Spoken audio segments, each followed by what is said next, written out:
ಸಚಿವ ಸತೀಶ್ ಜಾರಕಿಹೊಳಿಯನ್ನ ಬಿಜೆಪಿ ರಾಜ್ಯಾಧ್ಯಕ್ಷ ಬಿವೈ ವಿಜೇಂದ್ರ ಭೇಟಿಯಾಗಿದ್ದಾರೆ. ಬೆಂಗಳೂರಿನ ಶಿವಾನಂದ ಸರ್ಕಲ್ ಬಳಿಯ ಸರ್ಕಾರಿ ನಿವಾಸಕ್ಕೆ ವಿಜೇಂದ್ರ ಭೇಟಿ ಕೊಟ್ಟಿದ್ದು ರಾಜ್ಯ ರಾಜಕಾರಣದಲ್ಲಿ ಇಬ್ಬರ ಭೇಟಿ ವಿಚಾರ ಸಾಕಷ್ಟು ಕುತೂಹಲಕ್ಕೆ ಕಾರಣ ಆಗಿದೆ.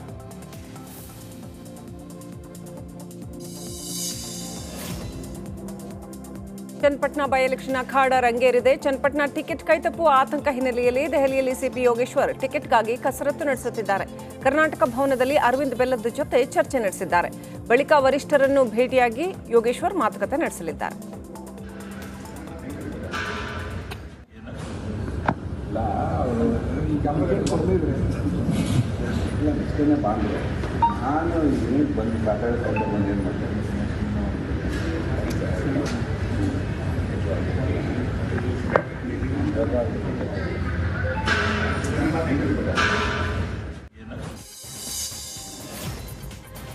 ಸಿಎಂ ಸಿದ್ದರಾಮಯ್ಯ ಅವರಿಗೆ ಮೂಡಾ ಸೈಟ್ ಸಂಕಟ ಎದುರಾಗಿದೆ. ಇತ್ತ ಗೃಹ ಸಚಿವ ಡಾಕ್ಟರ್ ಜಿ ಪರಮೇಶ್ವರ್ ದೇವಿಯ ಮೊರೆ ಹೋಗಿದ್ದಾರೆ. ಸಿಎಂ ಕುರ್ಚಿಗೆ ದಸರಾ ನೆಪದಲ್ಲಿ ನಿತ್ಯವೂ ಪರಮೇಶ್ವರ್ ದೇವಿಯ ಪೂಜೆಯನ್ನ ಮಾಡ್ತಾ ಇದ್ದಾರೆ. ಇದೇ ಮೊದಲ ಬಾರಿಗೆ ಸರ್ಕಾರದಿಂದ ತುಮಕೂರು ದಸರಾ ನಡೀತಾ ಇದ್ದು ಧಾರ್ಮಿಕ ಕಾರ್ಯಕ್ರಮಗಳಲ್ಲಿ ಆಸಕ್ತಿಯಿಂದ ಪರಮೇಶ್ವರ್ ಭಾಗಿಯಾಗ್ತಾ ಇದ್ದಾರೆ.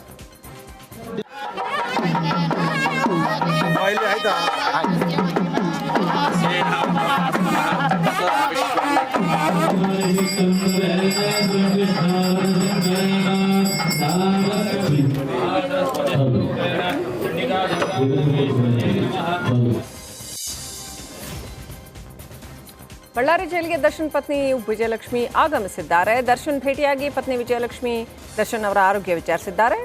ವಿಜಯಲಕ್ಷ್ಮಿ ಆಪ್ತರಾದ ಅನುಷಾ ಶೆಟ್ಟಿ, ಗ್ರೇಸ್ ಮರ್ಸಿ, ಸುಶಾಂತ್ ನಾಯ್ಡು, ರೋಹಿತ್ ಸೇರಿದಂತೆ ಇನ್ನೊಬ್ಬ ವ್ಯಕ್ತಿ ಕೂಡ ಆಗಮಿಸಿದ್ದಾರೆ. ಒಟ್ಟು 6 ಜನ ಇವತ್ತು ದರ್ಶನ್ ಭೇಟಿಯಾಗಿದ್ದಾರೆ. ರೇಣುಕಸ್ವಾಮಿ ಕೊಲೆ ಕೇಸಲ್ಲಿ ದರ್ಶನ್ ಆ್ಯಂಡ್ ಗ್ಯಾಂಗ್ ಜೈಲ್ ಸೇರಿಯಾಗಿದೆ. ನಾಳೆ ಮತ್ತೆ ದರ್ಶನ್ ಜಾಮೀನು ಅರ್ಜಿ ವಿಚಾರಣೆ ನಡೆಯಲಿಕ್ಕಿದೆ. ಜಾಮೀನಿಗಾಗಿ ದಾಸನ ಪರವಾಗಿ ಸಿವಿ ನಾಗೇಶ್ ಬೇಲ್ಗಾಗಿ ಪ್ರಬಲ ವಾದವನ್ನ ಮಂಡಿಸಿದ್ದಾರೆ. ಆದರೆ ಇದಕ್ಕೆ ಬ್ರೇಕ್ ಹಾಕೋದಕ್ಕೆ ಎಸ್ಪಿಪಿ ಸಜ್ಜಾಗಿದ್ದಾರೆ.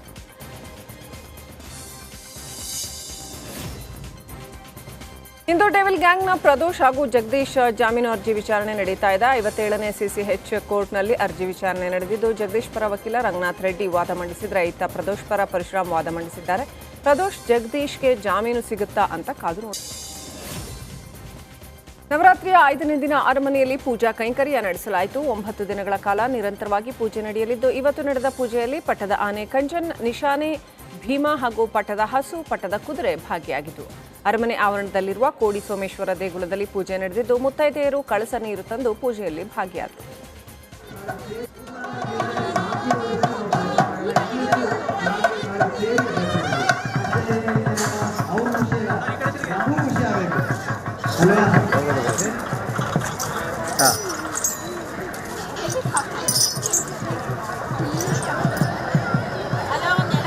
ಇನ್ನಷ್ಟು ಮೇಲೆ ಚಾಚಿ, ಇನ್ನಷ್ಟು ಕೂತ್ಕೊಳ್ಳಿ. ವಿಶ್ವವಿಖ್ಯಾತ ನಾಡಹಬ್ಬ ದಸರಾದಲ್ಲಿ ರೈತರಿಗೆ ಉತ್ತೇಜನ ನೀಡುವ ಸಲುವಾಗಿ ರೈತ ದಸರಾ ಸಮಿತಿಯಿಂದ ಹಾಲು ಕರೆಯುವ ಸ್ಪರ್ಧೆಯನ್ನು ಆಯೋಜನೆ ಮಾಡಲಾಗಿತ್ತು. ಜಿಕೆ ಮೈದಾನದಲ್ಲಿ ನಡೆದಂತಹ ಸ್ಪರ್ಧೆಯಲ್ಲಿ 7 ಮಂದಿ ಭಾಗಿಯಾಗಿದ್ದರು. ಬೆಳಗ್ಗೆ 20 ನಿಮಿಷ, ಸಂಜೆ ಮತ್ತೆ 20 ನಿಮಿಷಗಳ ಅವಧಿಯಲ್ಲಿ ಹೆಚ್ಚು ಹಾಲು ಕರೆದ ಸ್ಪರ್ಧಿಗಳಿಗೆ ನಗದು ಹಾಗೂ ಆಕರ್ಷಕ ಟ್ರೋಫಿ ನೀಡಲಾಗುತ್ತೆ.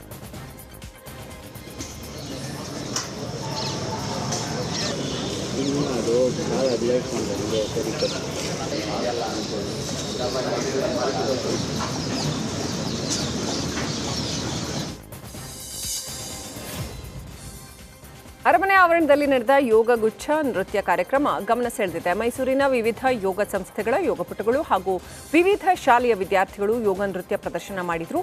ಯೋಗಾಸನದ ವಿವಿಧ ಭಂಗಿಗಳು ನೃತ್ಯ ರೂಪಕದ ಮೂಲಕ ಪ್ರದರ್ಶನ ಮಾಡಿದರು. ಪ್ರಜಾಪ್ರಭುತ್ವದ ಆಶಯಗಳನ್ನು ಯೋಗ ಗುಚ್ಛ ಕಾರ್ಯಕ್ರಮ ಸಾರಿದೆ.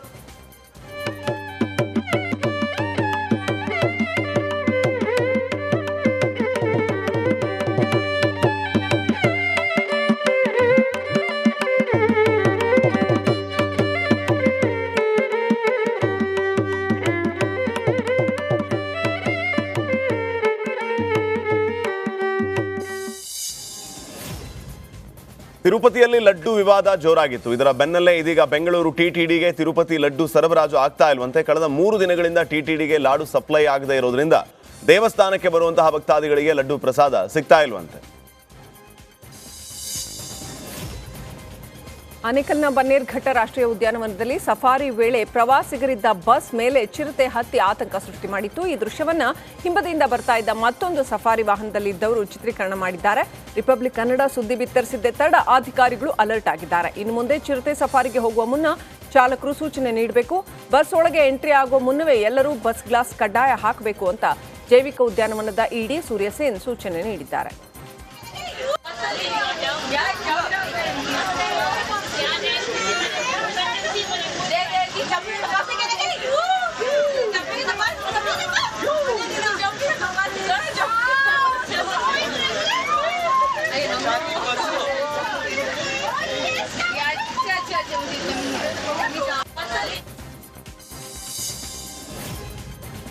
ಸಿಟಿ ಮಾರ್ಕೆಟ್ ಪೊಲೀಸರು ನಟೋರಿಯಸ್ ಮನೆಗಳನ್ನ ಮಂಜಾ ಅಲಿಯಾಸ್ ಪಾರಿವಾಳ ಮಂಜಾ ಅರೆಸ್ಟ್ ಮಾಡಿರೋದು. ಮೂಲತಃ ತಮಿಳುನಾಡಿನವನಾದ ಈ ಮನೆಗಳ ಆರೋಪಿ ಮಂಜಾ ಮನೆ ಕಳ್ಳತನವನ್ನ ಮಾಡ್ತಾ ಇದ್ದ. ಒಂದು ಕೇಸ್ ಕೆಆರ್ ಮಾರ್ಕೆಟ್ ವ್ಯಾಪ್ತಿಯಲ್ಲಿ ದಾಖಲಾಗಿತ್ತು. ವಿಚಾರಣೆಯ ವೇಳೆ ಮತ್ತಷ್ಟು ಕಳ್ಳತನ ಮಾಡಿದ್ದು ಬೆಳಕಿಗೆ ಬಂದಿತ್ತು. ಆರೋಪಿಯ ಬಳಿಯಿಂದ 30 ಲಕ್ಷ ರೂಪಾಯಿ ಮೌಲ್ಯದ ಚಿನ್ನದ ಆಭರಣ ಪೊಲೀಸರು ವಶಕ್ಕೆ ಪಡೆದಿದ್ದಾರೆ.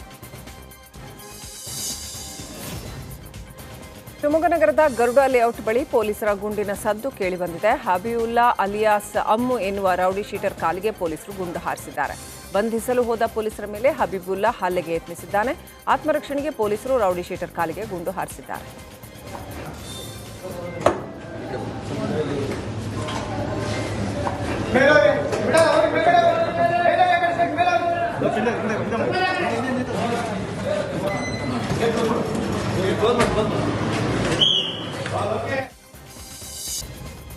ಹುಬ್ಬಳ್ಳಿಯಲ್ಲಿ ಪೊಲೀಸ್ ಫೈರಿಂಗ್ ಸದ್ದು ಮಾಡಿದೆ. ಮನೆಗೆ ಕನ್ನ ಹಾಕೋದಕ್ಕೆ ಯತ್ನಿಸಿದ ಖದೀಮನ ಕಾಲಿಗೆ ಗುಂಡು ಹಾರಿಸಿದ್ದಾರೆ. ಗೋಕುಲ ಗ್ರಾಮದ ಮನೆಯಲ್ಲಿ 6 ಜನರ ತಂಡ ಕನ್ನ ಹಾಕಿದ್ರು. ಈ ವೇಳೆ ಸಿಕ್ಕಿಬಿದ್ದ ಪ್ರಮುಖ ಆರೋಪಿ ಮಹೇಶ್ ಕಾಳೆ ತಪ್ಪಿಸಿಕೊಳ್ಳೋದಕ್ಕೆ ಯತ್ನಿಸಿದಾಗ ಆರೋಪಿಯ ಕಾಲಿಗೆ ಗುಂಡು ಹಾರಿಸಿದ್ದಾರೆ. ಘಟನೆಯಲ್ಲಿ ಕಾನ್ಸ್ಟೇಬಲ್ ವಸಂತ್ ಗುಡಿಗೇರಿಗೂ ಗಾಯಗಳಾಗಿದ್ದು ಕಿಮ್ಸ್ ಆಸ್ಪತ್ರೆಯಲ್ಲಿ ಚಿಕಿತ್ಸೆಯನ್ನು ನೀಡಲಾಗ್ತಾ ಇದೆ. ನಿನ್ನೆ ಒಂದು ದೇಶಪಾಂಡೆ ನಗರದಲ್ಲಿ ದತ್ತಾತ್ರೇಯ ಸ್ವಾಮೀಜಿ ಇವ್ರದ್ದು ಮೂರ್ತಿ ಭಗ್ನ ಮಾಡುವಂಥ ಕೆಲಸವನ್ನು ಕಿಡಿಗೇಡಿಗಳು ಮಾಡಿದ್ದಾರೆ. ನಮ್ಮವರು ಪ್ರಕರಣ ದಾಖಲಿಸ್ಕೊಂಡಿದ್ದಾರೆ ಮತ್ತು ಅತ್ಯಂತ ಗಂಭೀರ ಕಲಂಗಳಡಿಯಲ್ಲಿ ಪ್ರಕರಣವನ್ನು ದಾಖಲಿಸ್ಕೊಂಡಿದ್ದೇವೆ. ಮತ್ತು ಅಲ್ಲಿ 3 ಪಾಯಿಂಟಲ್ಲಿ ನಮಗೆ CCTV ಎಂಟ್ರಿ ಎಕ್ಸಿಟು ಅದೆಲ್ಲ ವೆರಿಫೈ ಮಾಡಿದ್ದಾರೆ. ನಿನ್ನೆ ಇನ್ಸಿಡೆಂಟ್ ಆದು ನಮ್ಮ ಗಮನಕ್ಕೆ ಬಂದಾಗಿಂದ ಇವತ್ತು ಬೆಳಗ್ಗೆ 5 ಗಂಟೆವರೆಗೂ ನಮ್ಮ ಇನ್ಸ್ಪೆಕ್ಟ್ರು ACP ಖುದ್ದು ಹಾಜರಿದ್ದು ಕಂಪ್ಲೀಟ್ CCTV ಫುಟೇಜಸ್ ಎಲ್ಲ ವೆರಿಫೈ ಮಾಡಿದ್ದಾರೆ. ಇನ್ಸಿಡೆಂಟ್ ಆಗಿದ್ದಿದ್ದು ಮತ್ತು ಬಿಫೋರು ಮತ್ತು ಕೆಲವರು ಏನು ಅನುಮಾನಾಸ್ಪದವಾಗಿ. ಹಾವೇರಿ ಜಿಲ್ಲೆ ರಟ್ಟಿಹಳ್ಳಿ ತಾಲೂಕಿನ ತೋಟಗಂಟಿ ಗ್ರಾಮದ ಬಳಿ ಟ್ರಾಲಿ ಸಮೇತ ಟ್ರ್ಯಾಕ್ಟರ್ ನದಿಗೆ ಉರುಳಿ ಬಿದ್ದಿದೆ. ಟ್ರ್ಯಾಕ್ಟರ್ನಲ್ಲಿದ್ದ 3 ಪ್ರಾಣಾಪಾಯದಿಂದ ಪಾರಾಗಿದ್ದಾರೆ. ಅಶೋಕ ಬೆಳವತ್ತಿ ಎಂಬುವರಿಗೆ ಸೇರಿದ ಟ್ರ್ಯಾಕ್ಟರ್ ಸಗಣಿ ಕುರಿ ಗೊಬ್ಬರ ಸಾಗಿಸ್ತಾ ಇದ್ದಾಗ ಈ ದುರ್ಘಟನೆ ಸಂಭವಿಸಿದೆ. ರಟ್ಟಿಹಳ್ಳಿ ಪೊಲೀಸ್ ಠಾಣೆಯಲ್ಲಿ ಪ್ರಕರಣ ದಾಖಲಾಗಿದೆ.